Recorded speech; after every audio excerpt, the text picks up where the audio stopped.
Troisième partie de cette émission avec ce soir notre invité Thierry Hamon, président de Classic Automotive et organisateur de la grande parade des pilotes. Un événement, Thierry, que le monde nous envie. Oui, bonsoir. Oui, le monde nous envie. Nous sommes les seuls au monde à organiser cette parade. Il y a d'autres parades qui sont organisées, notamment par exemple à Indianapolis au moment des 500 miles.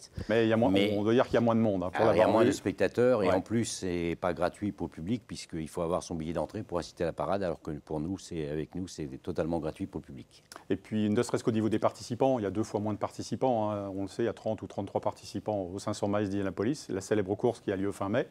Alors comment il y a quand même 62 voitures, voilà, avec 3 pilotes par voiture, contrairement à la monoplace. Donc c'est vrai que c'est beaucoup plus festif. Et puis au niveau public, combien de spectateurs dans les rues du Mans? Alors en 2023, on avait 200 000 spectateurs. 200 000 oui.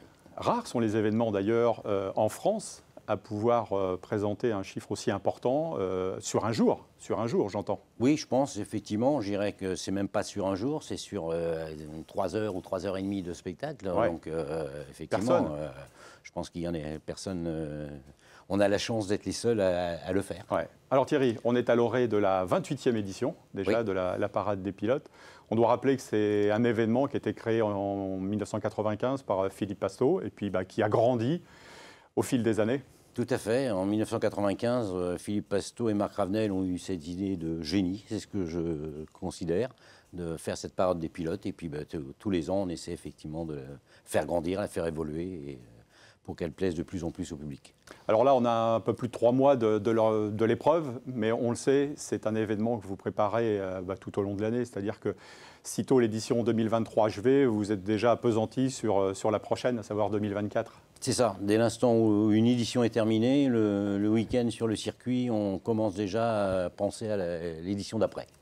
Et comment faire aussi bien, sinon mieux que 2023, qui a quand même été une année exceptionnelle avec le centenaire? Oui, 2023 a été une année exceptionnelle. 2024 sera, je pense, encore plus grande. Ouais, au niveau sportif, hein, on le dit, parce que c'est vrai que de nouveaux constructeurs vont rejoindre le plateau des 24 heures du Mans. Et peut-être qu'en 2025 encore, il y en aura plus. Mais vous, en termes d'organisation, 2023, 2024, ça change des choses ou non? Là, vous surfez sur une vague Alors, si, ce qui va changer pour nous au niveau organisation en 2024, c'est l'horaire de départ de la parade des pilotes, puisque en 2023, pour raison de centenaire, on l'avait démarré à 14 h. Là, cette année, on la démarre à 16 h. Donc déjà, c'est un horaire qui est beaucoup plus facile pour nous au niveau organisation.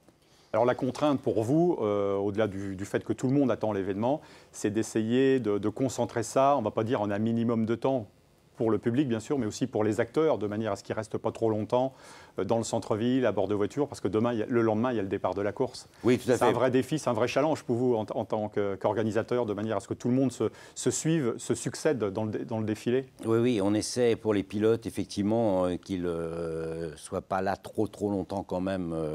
Donc déjà, on les convoque maintenant, pas tous ensemble en début d'après-midi, on les convoque par tranche, en fonction de l'heure de passage qu'ils vont avoir dans la parade.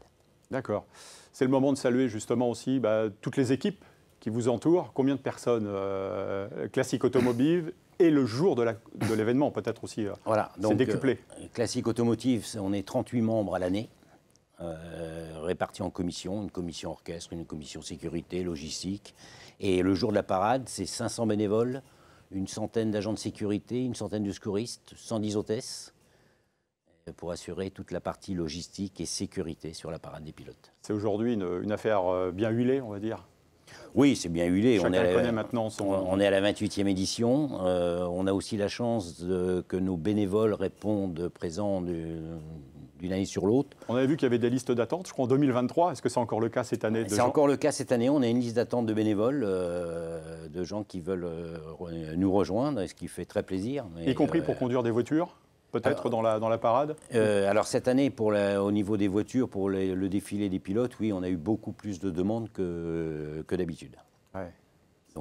C'est quand même extraordinaire de voir qu'il y a un tel engouement, parce que, faut le rappeler aussi, les gens sont bénévoles, ça veut dire qu'ils prennent au moins un jour de congé, le vendredi, pour pouvoir être là très tôt le matin, puisque l'installation en étroite collaboration avec la communauté urbaine se fait de bonne heure, quoi. Tout à fait. Et de bonne humeur. Et on avait une petite crainte l'année dernière, justement, le fait de démarrer à 14 heures. Et parce qu'on s'est dit, les bénévoles ont été obligés de prendre une journée pour ceux qui travaillent haute. Et en fin de compte, tout le monde a répondu présent. Et on a des bénévoles qui sont là, je dirais, presque depuis le début de la parade, depuis 95. Alors Thierry, vous l'avez dit tout à l'heure, cette année, l'horaire change, départ à 16 heures. Le parcours reste le même. Oui, le parcours reste le même. Et au niveau du contenu de la parade, qu'est-ce qui va changer? Est-ce qu'on peut s'attendre, sans tout dévoiler, mais vous pouvez déjà nous dire peut-être quelques petites nouveautés? Oui, alors si vous voulez, en 2023, on avait à peu près 190 voitures qui défilaient sur la parade.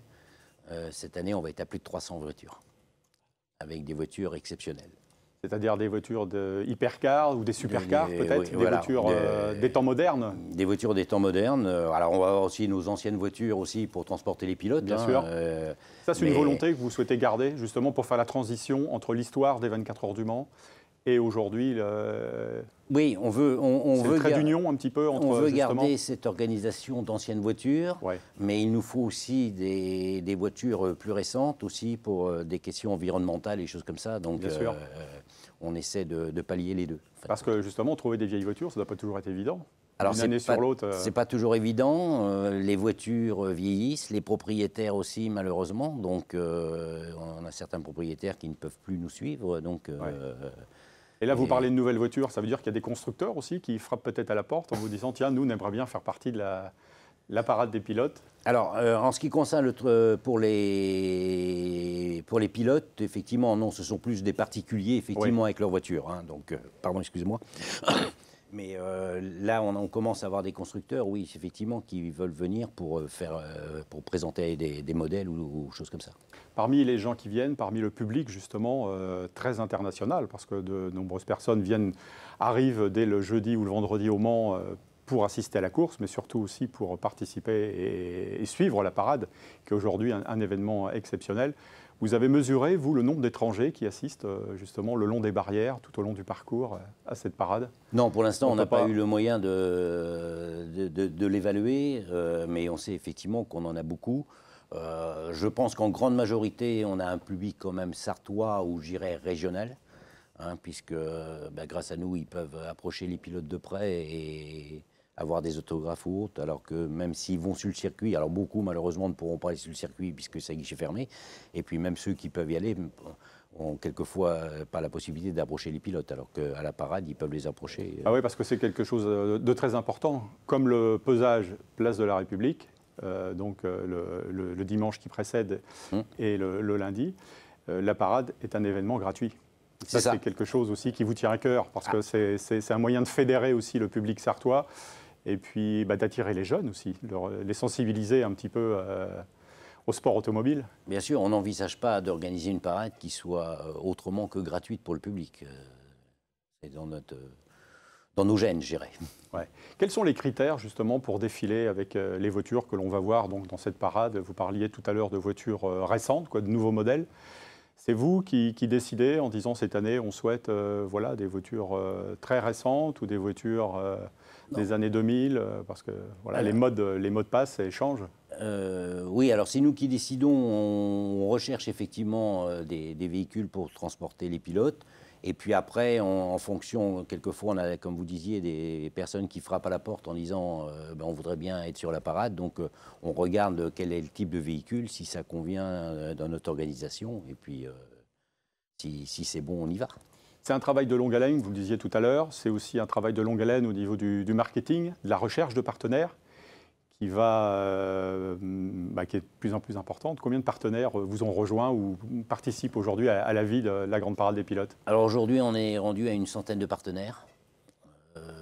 On a du petit partenaire et du très gros partenaire. Et la parade, c'est un budget de 250 000 €. Ouais.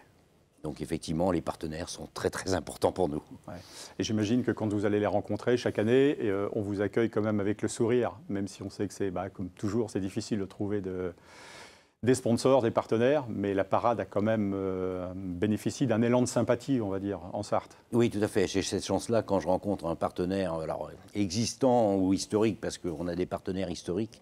C'est un vrai plaisir de les revoir d'une année sur l'autre. Et même les nouveaux partenaires, effectivement, dès l'instant où on dit on est la parade des pilotes, ça fait un petit tilt qui n'est pas désagréable. Thierry, vous êtes le président depuis 10 ans. 2015. 2015, bientôt. Et d'ailleurs, vous fêterez les 30 ans de l'existence tout à fait, l'année prochaine. 2025, oui.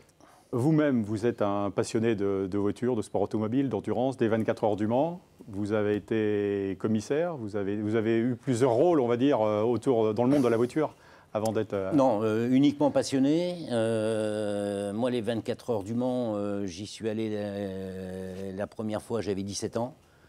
Aujourd'hui, j'en ai 67. J'ai loupé que 2 éditions. C'était le Covid et le huis clos. Donc, autrement, je n'ai pas loupé une édition des 24 heures du Mans.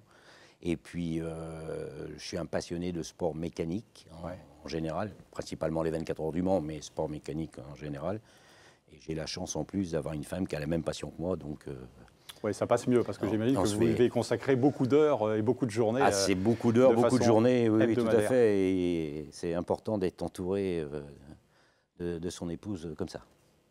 On a parlé, la dernière question, la satisfaction du public, mais aussi la satisfaction des pilotes vis-à-vis de vous. C'est dans les remerciements, peut-être, qui saluent le travail qui est fait pour l'existence de cette parade. Les pilotes sont très très heureux de participer à cette parade, parce que je pense que pour eux, ça leur fait un moment de décontraction, parce qu'il y a les essais du mercredi, du jeudi, après il y a la course.